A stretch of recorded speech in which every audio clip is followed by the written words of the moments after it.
Hemen de selam mehribanlarım sağamanca atıyorsanızmı? Biz giyeceğiz yok günüz yok halkımızın hizmetine elhamdülillah Allah can gözü yırtmasın. Sizin yüreğinizi eğlen ornumuzdan cıda düşürtmesin. Ha biz bugün yine bir ovadan toyların birinden çıktık inne stüdyoya.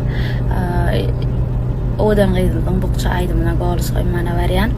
Düğün storiesimi gören varsanız yollaşım bilen yine bir yaşlar için döreden aydımızı paylaştık. Böylecek inni nesip varsa doğrusunu hem siz bilen paylaşarız.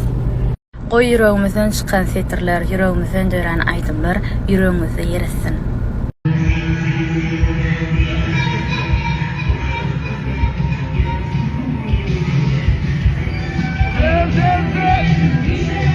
Hello, nahil yağdaylarınız canınız sağmı.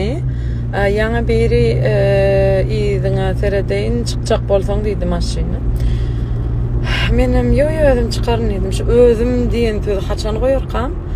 Ve son uğramdan son vakı o teredeydi men çıkıbilem okdayım elkenim diyen. Begen erdi. Yan selve çıkma kömür ettim zaten. Çıkarlar bağın seline boyudun taşlı giyler gider öz iline min kurbanın çebiline yani Xuday yol vereceğim diyeyim de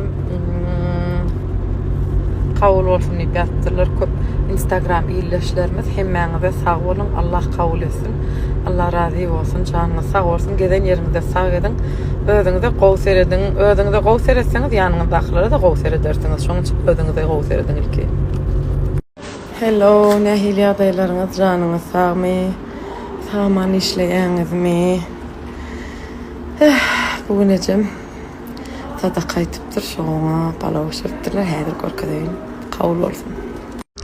Hacıda, ziyarette dua eden doğanlarımıza da sağ olsun hediyen, kabul olsun. Arada ayarlığınım yaramadı onunla yanımızda olan kömek eden kollu ayıran doğanlarım canlar sağ olsun. İyilim önüm olmasa, ayım önüm doğmasa ne? İyilim sağ olsun.